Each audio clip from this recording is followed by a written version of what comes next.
Good evening, everyone, and a warm welcome to this highly insightful webinar. I am Arpita from the IGCP group, and it's my absolute pleasure to welcome our host for today's session. None other than very known to everyone, Dr. Sharda Jain ma'am, who has extensive teaching background in gynae and obstetrics and has contributed to the training of numerous medical professionals. She served as the Secretary General of Delhi Gynecologist Forum and is the chairman of the North India Gynecologist Forum. She is an expert on the ethical committee of the NMC for the last 6 years. So, ma'am, with this very brief introduction of yours, I would now request you to take the stage. Over to you, ma'am. At the outset, thank you very much, Matt Talks. And as the logo of your platform is to discover, learn, and discuss. So I think, we are very happy uh, to do this public awareness series, and we're extremely happy to the audience who are listening to us that they have liked our program, which we have just started a month back. And today, I just wish to re-emphasize again that on the YouTube, 98% of the material related to health comes from the non-doctors. And it's my request to the doctors who are listening me that please come on the platform, give evidence-based information to the public which is useful to them. So today we are going to talk on infertility, and more so endometriosis associated infertility. As you all know, that infertility affects every sixth couple. The WHO says the incidence is around 17 to 18%, and it is failure to conceive after 12 months of unprotected but regular intercourse. And uh, uh, we feel that, as a fraternity of specialists, the workup of these patients who come to us for infertility workup, it should be affordable, and we must impart high quality fertility care to these people, and this is only possible if we continuously update ourselves. So it's a pleasure of mine to introduce the experts. Dr. Sangeeta Gupta, who had been a great academician. She had been head of the department and associated with the Postgraduate Institute at Basai Darapur, which is the big ESI hospital. And now, presently, she is a professor at Saraswati Institute of Medical Sciences. We have another decorated expert, Dr. Shalini Chawla. Dr. Shalini Chawla has been the associate director at MEX Institute of Infertility and Reproductive Medicine, and because of her sincere work and hard work, she has had a decorated post as far as Delhi Gynecologist Forum is concerned and Indian Fertility Society. And you will find her more and more as far as our association on these platforms for public awareness. So, without wasting much of time, coming to be the other day, we discussed endometriosis in relation to adolescent, and we found that the feedback was exemplary. And now I just want to wish to ask Dr. Sangeeta Gupta, what is endometriosis and how does it affect fertility? Dr. Sangeeta. Yeah. So endometriosis is a chronic inflammatory condition where endometrial-like tissue is present outside the uterus, causing pelvic pain and infertility. Now, when we see the relation of endometriosis and infertility, if we see that in the patients who are having endometriosis, there are chances of 25 to 50% of having the infertility. And simultaneously, when we analyze infertile women, there are 30 to 50% chances of having endometriosis in those. So it is almost equal that the incidence as well as presence of infertility. Now you have there is a question why there is so much of association of infertility with endometriosis. What this endometriosis has the effect? So it endometriosis, as we know, is the deposition of implants, presence of adhesions, presence of deep implants. The and presence of inflammatory fluid in the uterine cavity as well as abdominal cavity. So these all things, they hamper the fertility by distorting pelvic anatomy. Whenever there are adhesions, they distort the tubal, peritoneal, and tubo-ovarian relation, which hampers the ovum pickup and the process of fertilization. There is a chronic inflammation. This chronic inflammation causes the resistance in the uterus, that is known as uterine resistance towards the progesterone receptors. So this causes difficulty in implantation. Okay, so then there is by the Doctor, you've muted yourself. Dr. Sangeeta, you've muted yourself. there is a decline with the presence of ovarian endometriomas. There is decline in ovarian reserve. So per se, all these things, they cause infertility in a woman who is having endometriosis. Yes. I think we remember our days when we were in doing a post graduation. Hardly we used to see endometriosis, but now this is talk of the town. Madam has just now said, but the overall incidence in the public is around 10%. But when it comes to infertility, the incidence is much, much more. Dr. Sangeeta, Dr. Shalini, I just wish to know you. Does endometriosis cause they have the decreased ovarian reserve, and does it cause repeated implantation failure? Yes, certainly, ma'am, because endometriosis, as Dr. Sangeeta also said, it's a chronic inflammatory condition. Now, Yes. because of this chronic inflammatory condition, the ovarian reserve tends to decrease. There's a chronic endometritis also. The uterine receptivity also decreases. So, all these factors, it does lead to decreased implantation rate, and maybe there is increased incidence of recurrent implantation failure also.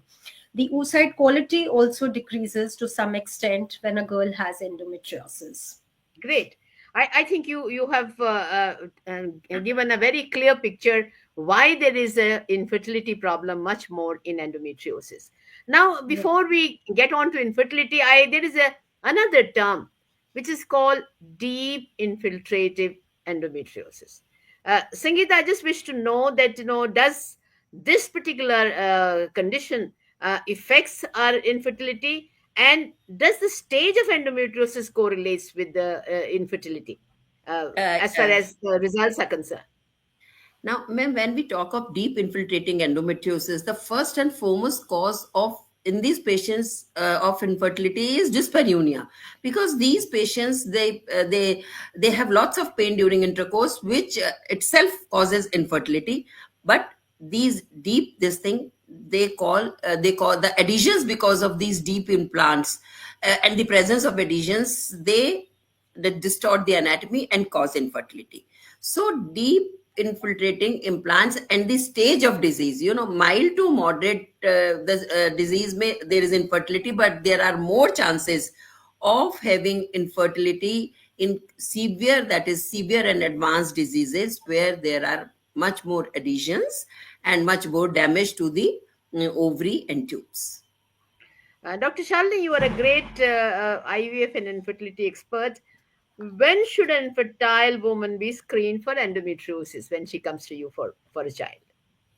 Yes, so when a patient with endometriosis comes for a fertility treatment, these patients, they give a very typical history. Usually we say there is a triad of, they usually get painful periods, which we call it as a dysmenorrhea.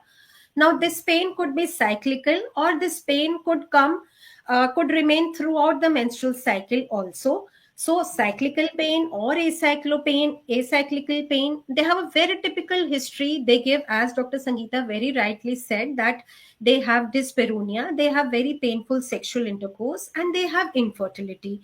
Now, the causes of infertility, me and Dr. Sangeeta highlighted it very well, that they cause decrease ovarian reserve. Because of dyspareunia, they are not able to have sexual intercourse. Because of the adhesions, the anatomy is distorted, the tubo relationship is distorted. Hence, there is a delay in conceiving. So, as soon as these patients come, The main dilemma and the main why we as doctors at as IVF specialists are worried, because in endometriosis the ovarian reserve tends to decrease.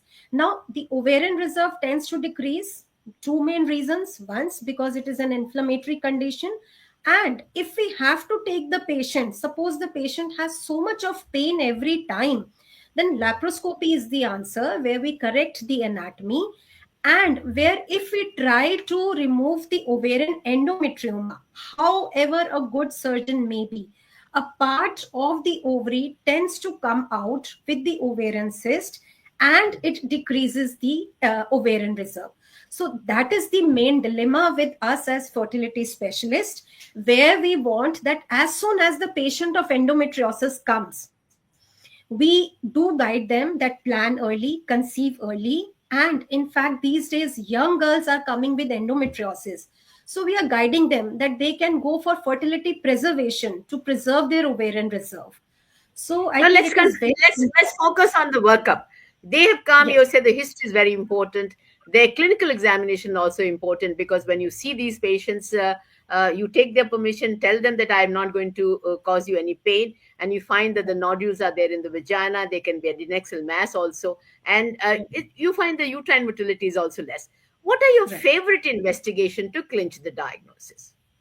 Yeah, so apart from the history and clinical examination, transvaginal ultrasonography is the first diagnostic step, is the first diagnostic test that I will recommend, because with the improvement in the technology and these days the ultrasound machines, they are so good that the sensitivity and specificity of ultrasound to diagnose an endometrioma is very high, 85 to 90%. On ultrasound there's a very typical appearance, ground glass appearance of endometrioma, we say that it is there.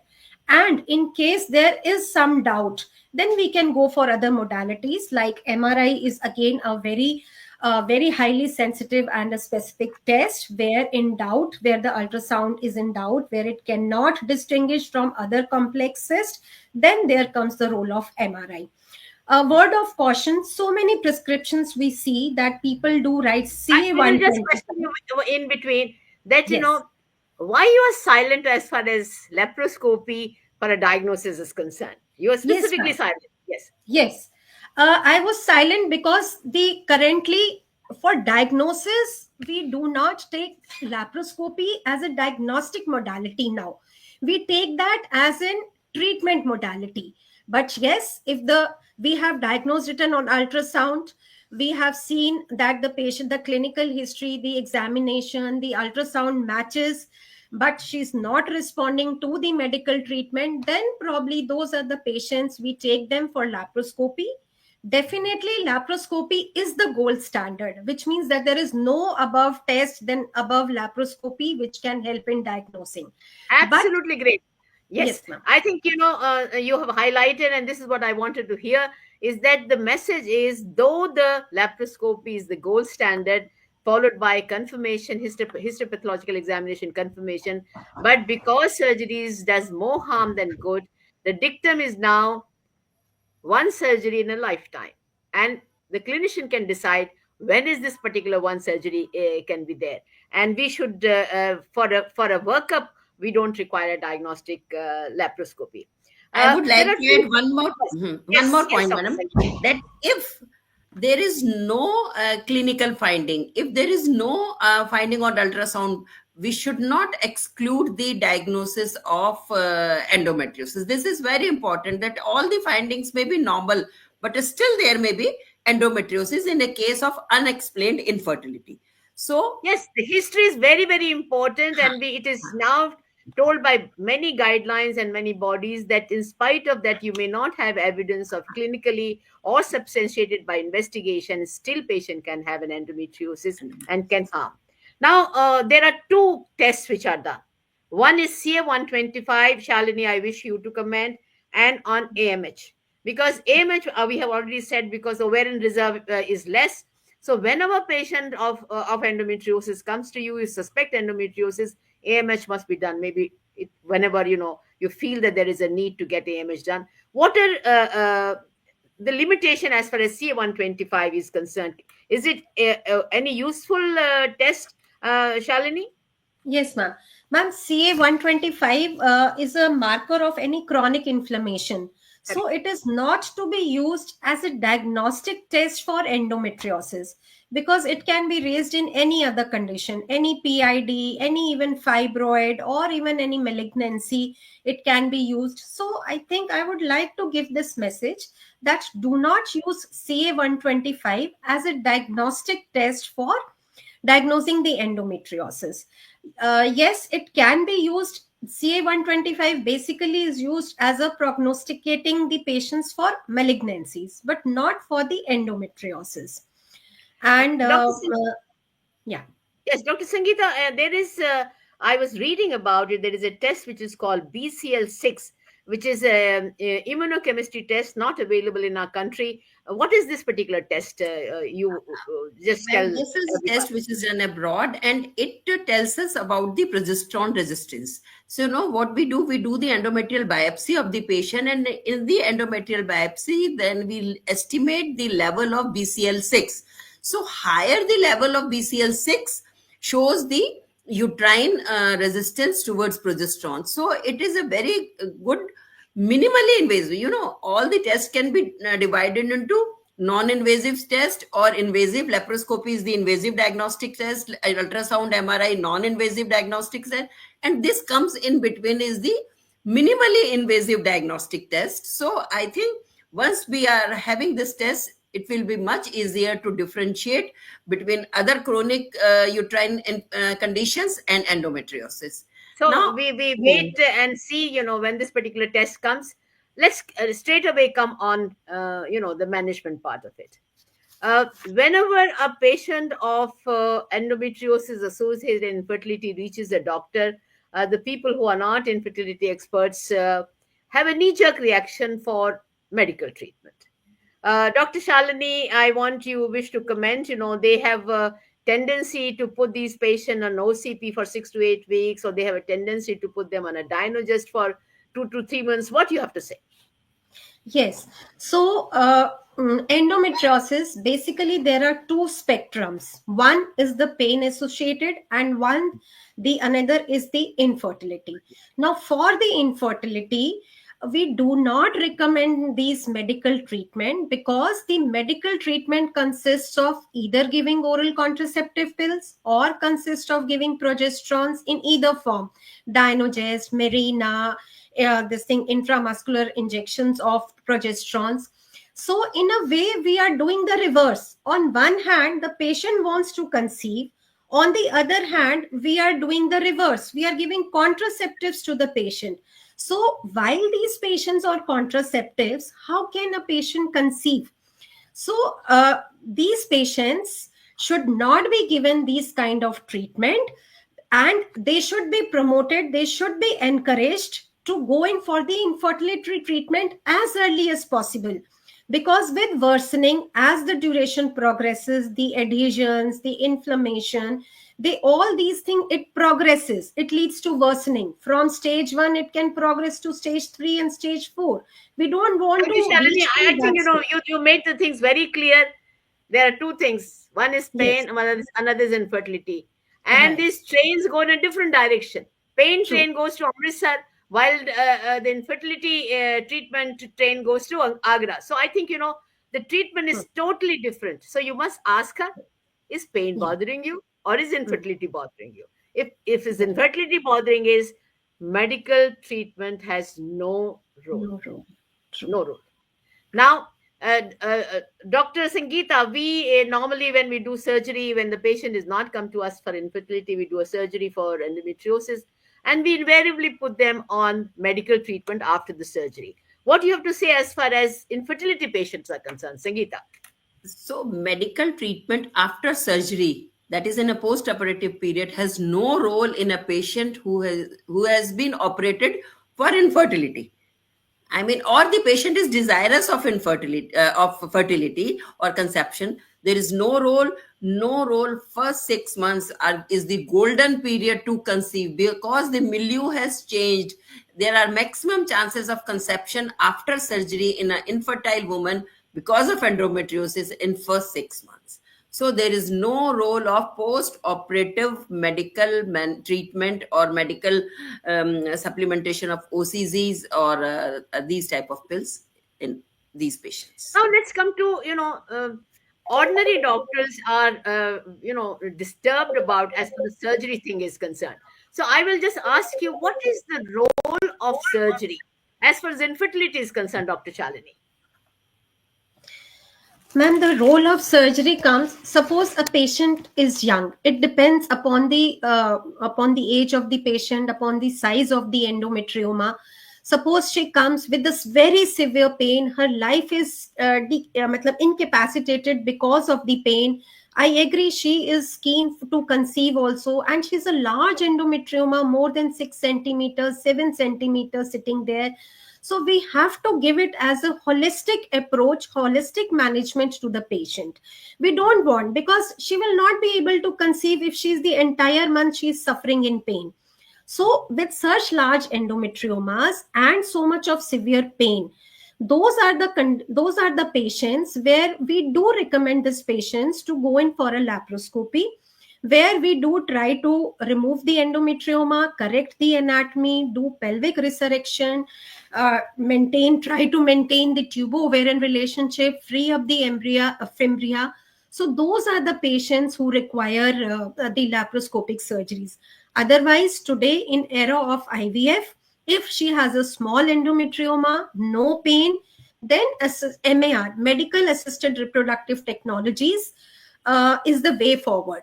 If the endometriosis is less, stage 1, 2, we can manage with IUI. If severe, then straight away the answer is IVF if she has long duration of infertility, advanced age. Sangeeta, So, yes. You want to Yeah, say I want something? to add one thing, that proper counseling with the patient is very, very important. She has to be explained about all the consequences of surgery and the need for surgery, because until unless she knows that her ovarian reserve is going to decline further after surgery. Suppose we operate her for endometriomas, there are large endometriomas, and she has not been told that your ovarian reserve will decline. So I think counseling, proper information to the patient about the consequences and advantages of surgery has to be told in I detail think to the wonderful. patient. You have highlighted as a senior person, two things are very important to tell them: that any surgery which you do, it is for further going to drop you as far the ovarian reserve is concerned, and also they must be told about the recurrence rate. Recurrence rate is within the 5 years. The recurrence rate varies from 20 to 50%. So every time these two dictums are must be followed, you must tell them about the ovarian reserve, and secondly is for the recurrence rate. Dr. Shalini, you want to tell something about the dictums and the principle as for the surgery, in case if you at all do it, what should be you be doing as for the surgery is concerned? yes. So while we take the patient for the surgery, we definitely do counsel them in the pre-operative period very thoroughly. Very detailed discussion takes place with the patient.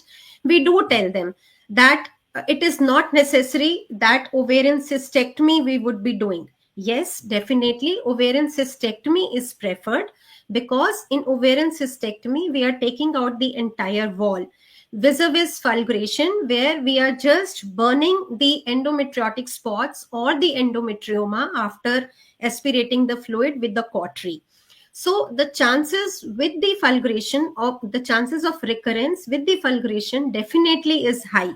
But at times, the endometrium are so deeply buried, it is so deeply attached to the rectum posteriorly usually, or maybe if it is an anterior adherent to the bladder, so at times it becomes difficult to remove the endometrioma.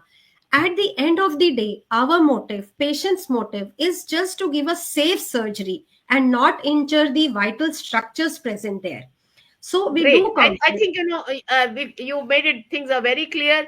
At the same time, you must select out that this Yes. patient is like my daughter or my daughter-in-law. Just pick up the senior most person who is well known as far as great surgeon as far the endometriosis is concerned. And secondly, you've said that excision is much more important than vulgarization. So I think, we have made things very, very clear.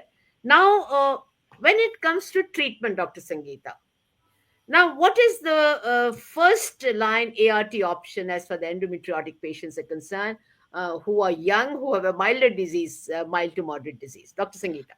So if the patient is young, you mean less than 35 years, then the Yes. and there is mild endometriosis, then IUI with superovulation is the treatment of choice. That means we give her 3 cycles of IUI along with the ovulation induction. And if we use GnRH agonist also with the stimulation, then the results are much, much good in cases of mild endometriosis and in a young woman. Yes, you made it very clear that if a patient is young, her ovarian reserve is absolutely great. Just simply IUI is not enough. It should always be combined with super ovulation, and then IUI should be done. And a patient who has been infertile for a couple of years, it is good to use ovulation induction as gonadotrophins plus Hmm. IUI, and the success rate is tremendously increases to the tune of almost 18 to 20% per cycle. So this is great. Which are the cases where IVF is preferred, Dr. Shalini? Yes, ma'am. So if a patient has long infertility, the patient age, when there is an advanced maternal age, she is beyond 35, maybe she is 37, 38, long duration of marriage, and the ovarian reserve is also borderline, and she has tried naturally, she has tried IUI, and naturally also she is not conceived, then those are the patients we encourage them to go for an IVF, because at the end of the day IVF certainly gives better results in these kind of patients. And But as you know, suppose there is IVF an is, associated male factor, then that further prompts us, these patients, to take them up for IVF, or tubal factor, yes. maybe the tubes are blocked. So it's a holistic approach that we take for these patients, ma'am. I think you have very beautifully summarized that age is important, duration of infertility is important, ovarian reserve is important, and you also showed that any associated factor like male factor, tubal factor, all and a previous surgery, all these factors decide about the success of IVF in such patients. Now, how this IVF is different in endometriosis than Yes. other cases like Yes. unexplained infertility or for male infertility, how it is different, Shalini? Yeah. So patients with the IVF, the stimulation protocols earlier, till many many years, it used to be that take these patients for the long protocol where the GnRH agonists are given for maybe like 2 cycles or 3 months. But for the stimulation, now the recent literature suggests that even the antagonist protocol works well, because with the long protocols the ovarian suppression is so much, and these patients, they usually have already decreased ovarian reserve. So even these days the IVF, all specialists, they prefer antagonist protocol even in the endometriotic So patients. let me sum up what Dr. Shalini wants to say, that the Yes. when the reserve is less, you do give them an antac protocol, freeze all the embryos, and then give them a long protocol of agonist, and you Yeah. find all the inflammatory cytokinins will come down, and the Yeah. pregnancy results jumps up by 3 to 4 fold. So I think wonderful as this part is concerned. Dr. Sangeeta, in case if it is you find adenomyosis, which is invariably there in cases of endometriosis, how does it affect the outcome of IVF Madam, in these? uh, coexisting adenomyosis. It worsens implantation rates and may require GnRH down regulation or uterine preparation before embryo transfer. You means you do the ovum pickup, freeze the embryos, do the down regulation so that adenomyoma size and these chronic inflammatory substances are less in the uterine cavity. So presence of adenomyosis definitely decreases the chances of conception in case of endometriosis. This is Now, very there are clear. two things as far as the egg freezing is concerned. One is called social egg freezing, which is not relevant as far as endometriosis is concerned. Dr. Shalini mentioned it. Dr. Sangeeta, highlight this oocyte preservation in cases of endometriosis Now, when they are young and not planning to yeah. have a child. Yeah, the young girls, when they come to us, they know that they are suffering from endometriosis. Now, we all know that endometriosis is a progressing disease. So, in the coming year, because these days the girls, they don't want, पहले तो हम कह देते थे अरे ये disease है भैया, माँ बाप को we use to counsel them, इसकी जितनी जल्दी हो सके शादी कर दो, एक बार बच्चा हो जाएगा तो फैमिली कंप्लीट हो जाएगी, उसके बाद we can treat the disease. This was the usual thing which we used to explain to the girls who come used to come. But nowadays this is not possible because the girls, they don't want to get married. Now they are well aware of this thing. So there comes the role of Even if they get married, they don't want to have a child. yeah. And they don't want to listen to us ki tum bhaiya endometriosis hai, you go in for your pregnancy, but they don't listen. So now comes the role of egg freezing, that we stimulate the cycles, we do the pickup, and we freeze them. So there is much of a role of oocyte cryopreservation in young women who are not knowing that they are going to be infertile, but not desirous of marriage also. So there is a role of egg freezing. And So in very young it is girls, not only egg freezing, it is embryo freezing is also there. And I think, if they freeze their embryos earlier, they will be so embryos definitely freezing will come after marriage. So if they freeze if they are married, then they will be embryo freezing. If they are young girls and adolescents who are coming to us for the treatment, So that's let's come up. As for the endometriosis is concerned, we all know there are 4 dilemmas: diagnostic dilemma, and we know it is a progressive disease, it is a debilitating disease, there is pain, and there is no cure for it. And we have discussed a long way as far as the infertility workup is concerned. What are the options available as for the management is concerned?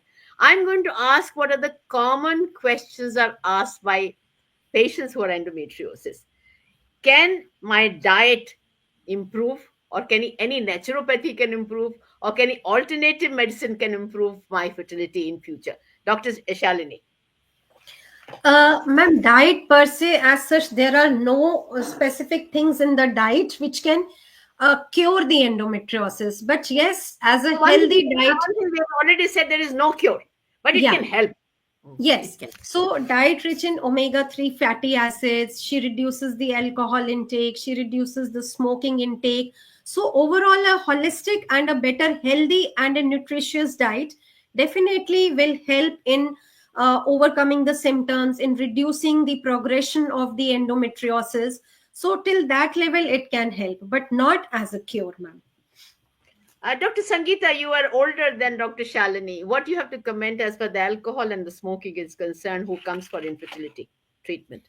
Dr. So Sangeeta. there is definitely role of side effect of alcohol and smoking when as far as infertility is concerned. So we have to counsel, we Big have no. to have the big no group discussion to say that there is a big no for smoking and alcohol, which is a trend more these days as compared to earlier days. So there has to be a big no.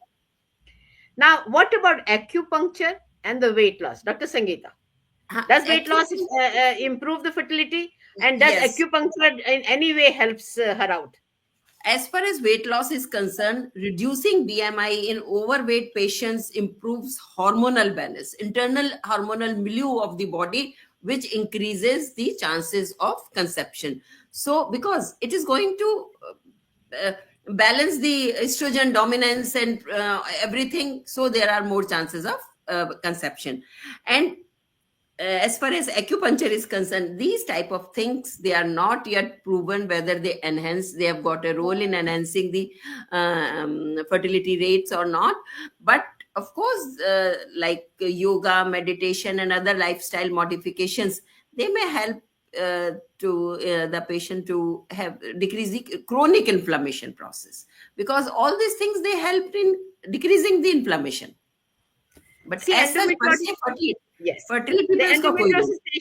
endometriosis patients are already, their quality of life is bad. They suffer because this is the disease of young, and when they're supposed to be enjoying, they cannot enjoy because of this pain, and almost social isolation is there in such patients. Dr. Shalini, this chronic stress, in how does it affect her mental health and the fertility outcome? So it's exactly the same, ma'am. Whether the egg came out first or whether the chicken comes out first, it's the same story. Stress definitely it acts as a compounding factor. Because of the endometriosis, she's stressed, and because she's not able to conceive, or because she's pain, her quality of life is being hampered. So all these endocrine factors, all these cytokine factors, they are increased. There is increased level of stress hormones, cortisol levels are being secreted in increased amount. It causes stress. So it is kind of vicious circle is created, ma'am. Increased stress, increased production of hormones, imbalance of hormones, then imbalance of hormones, increased estrogen production, increased endometriosis, which further leads to stress. So kind of patient goes circle, vicious circle is being created with this. So the dictum must be there that we must counsel them well. Yeah. If you are going to be stressed out, we have to teach them, stress buster exercises. At the same Yeah. time, we have to tell them that, look, if you're stressed, your success rate will be halved. If you're positive and you take in a very positive rate, the success will double. Now, this lady has become pregnant. It is usually thought among the doctor community as well as in the family that एक बार pregnancy हो जाए, भी सारी problem खत्म हो गई. Dr. Right. Sangeeta, what do you have to say? No, pregnancy cannot cure the disease. The disease reoccurs after pregnancy, because this is only for the time when the patient is pregnant. The menstruation is stopped and there is no endometriotic activity in the body. So once pregnancy finishes and the patient starts menstruating again, the disease recurs. So Yes.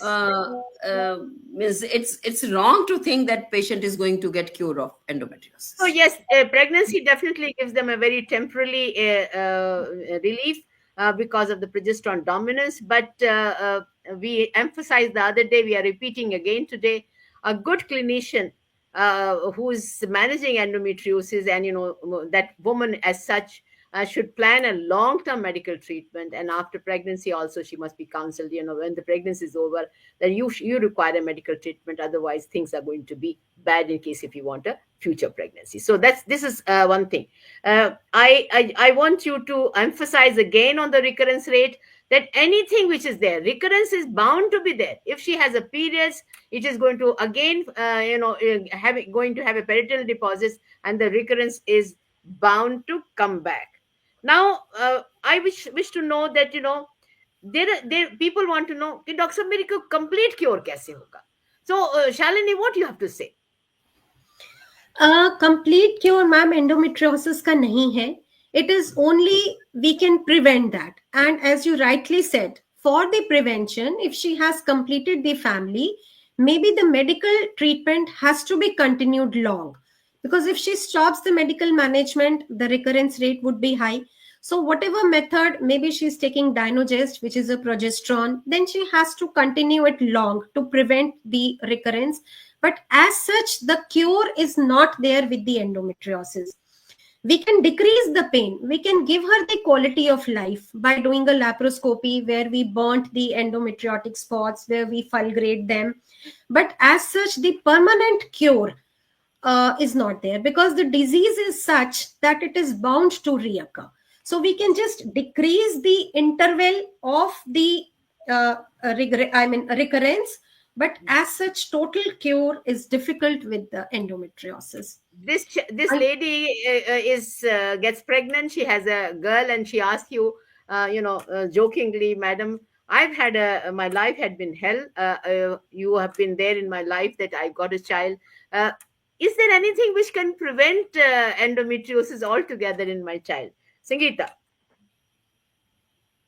No, nothing, because there are 7 times more chances of having endometriosis in the first degree relative. So if the mother is having the endometriosis, there are 7 times more chances in the girl as far as normal population is concerned. So I don't think that anything can prevent having endometriosis in the girl child. Only that the mother has to be alert enough for early diagnosis. She should give a proper heed to the menstrual problems of that girl. She should get the girl investigated for the endometriosis, because she has herself been a case of endometriosis. And she should go to the school, tell them the diagnosis. A school should have a proper support system to treat so by all these methods, by a proper support system, early diagnosis, treatment, at least we can have the relief of pain or prevention or decrease in the progression of the disease. But disease cannot be prevented of Correct. I think being now happening. time has come to that we concise what we have all said. In endometriosis, as we have said, it is enigma for majority of the gynecologists. Early diagnosis is very important. Individualized management is also important. Fertility preservation must be advised to young girls and a young woman who are working or want to finish their career, and multidisciplinary approach is required. We also said that surgery has one surgery in a lifetime is the role, and medical management has no role prior to when she comes with the infertility or even after surgery in such patients. Dr. Sangeeta, I want you to sum up again what is the primary medical treatment for these patients should the IUI be tried, and then Dr. Shalini is going to give her comments as far as the message goes. Dr. Sangeeta. So my message is endometriosis is manageable. We can take care of endometriosis. Infertility is not an inevitable consequence. It can be treated with awareness, with timely diagnosis, with multidisciplinary treatment, with seeking the expert help, with group discussions, group counselings. We can achieve a better quality of life and fulfill the dreams of having the motherhood. So please, endometriosis, one should not label it as a totally infertile woman, or they can have normal pregnancy, they can be relieved of the pain. So this all has to be conveyed, awareness among doctors, among treating physicians, among nurses, family members, teachers. We, the IVF expert, we all should have the warning signs, diagnostic signs, and proper counseling method for the woman or the girl or young woman suffering from endometriosis. Now, your question as far as medical this thing, yes, again, we repeated that IUI with superovulation, with use of gonadotropins for the treatment of infertility in stage 1 or 2, in the patients who are young, is to be the first choice of Yes, treatment. it's promising. It is promising. Yes. And Dr. Shalini, you are ART expert. What is your, final give up to these people? How they can have a very smooth workup and good fertility outcome? Your advice. Yes, ma'am. So, as a fertility expert, a very thorough counseling, a very detailed discussion with the patient, and we have to individualize the treatment. As you and Dr. Sangeeta also said, it is the step-wise treatment, it is the stage-wise treatment. Superovulation with IUI definitely is promising in mild to moderate cases or minimal and mild cases.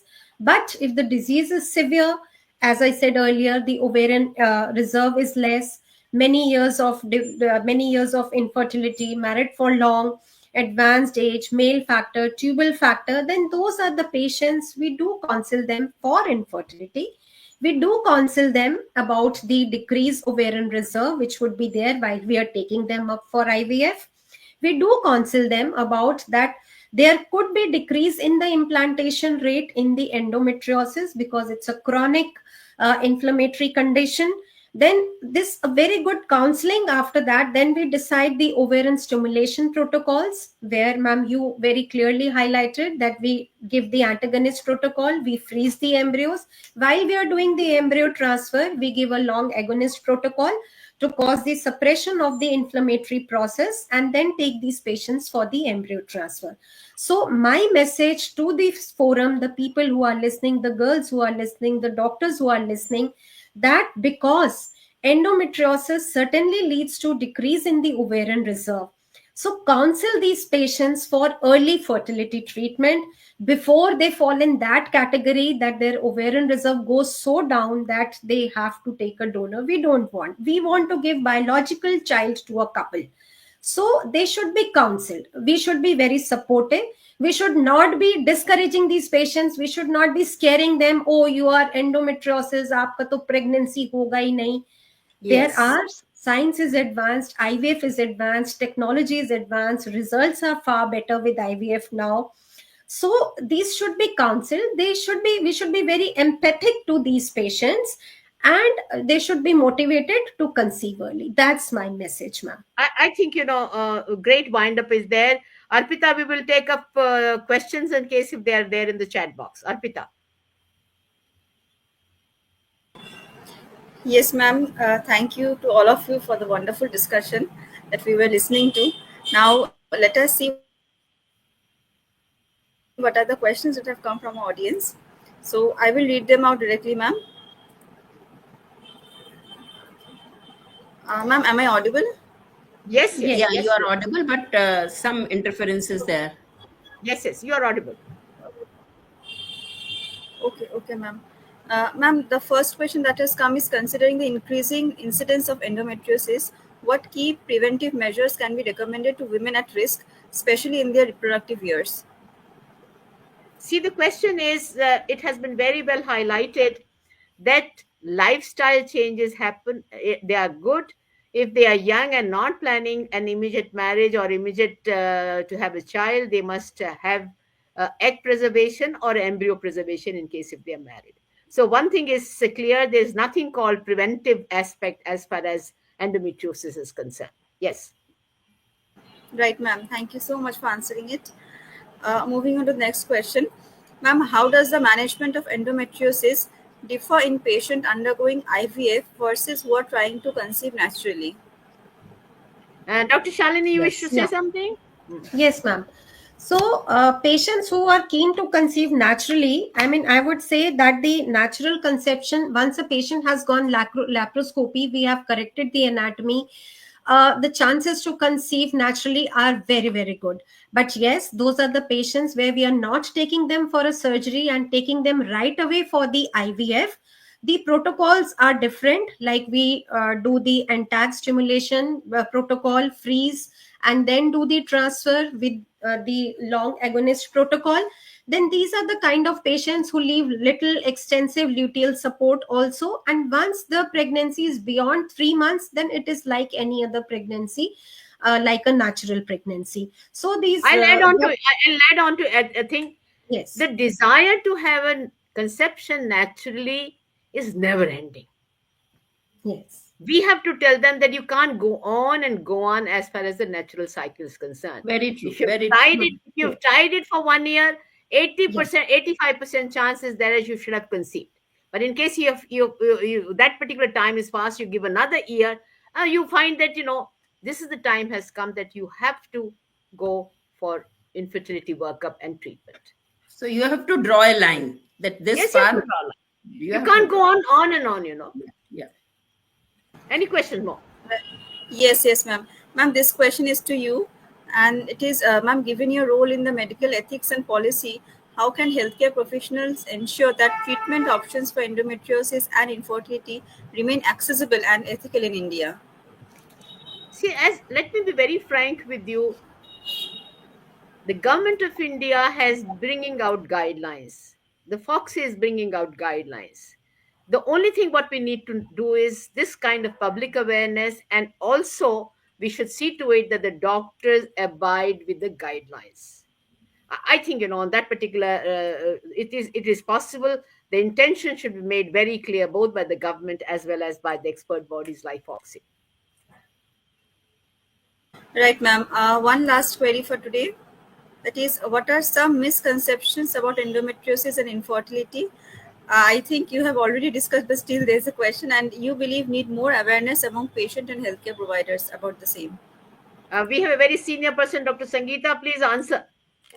So the misconception of endometriosis and infertility is that first that you cannot means if they are well aware of the problem, they think that they cannot conceive. So we all have said that with the present availability of treatment, the ART procedures, the availability of egg or embryo freezing, there are much increased chances of having fertility management in endometriosis patient.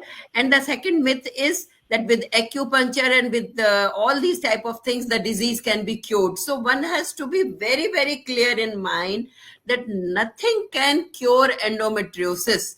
Endometriosis, the progression can be delayed, the recurrence interval can be delayed, but disease per se cannot be cured. So all the means कि ये इस doctor के पास चले जाओ ये दवाई, that doctor will give you the oral contraceptives for 3, 4, 5 months, or the any other person, not a doctor or any layman or whatever आप चाहते. So these cut all the myths story are short. clear. To cut the Huh. story short, I just wish to tell you is that Dr. Shalini highlighted the protocols have changed. Now it is a segmented IVF, and you find that FET cycles do much more. The results are much more improved after the revised protocols, which a majority of the people are following, and the results are very, very satisfactory. So I think the myth is that once you have infertility, you cannot have your own child.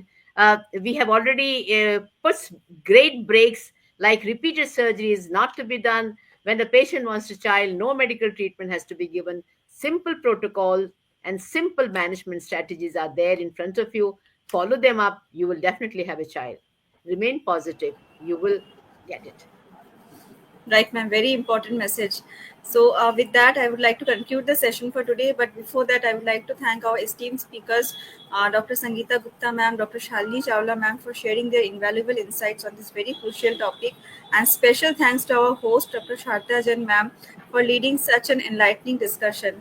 So, thank you all, and special thanks to our listeners who have put all the questions, who have been remaining engaged in the sessions and making the sessions a successful one. So thank you everyone, and thanks to Yes. all our My speakers. message is only to all the people who are listening us, that in case if you have liked our past half a dozen public programs, please motivate your other friends also to join. We publicize it, this particular thing. They must join more and more and come and hear from the horse's mouth, the doctors who are well known, well respected in the community. Thank you very much. Thank you. Right. Thank you all. Thank you, Arpita. Thank you, ma'am, Shadajan, ma'am, for Thank you giving so us much, this ma'am. pleasure. Yes. Thank you for joining. Yeah. Thank you.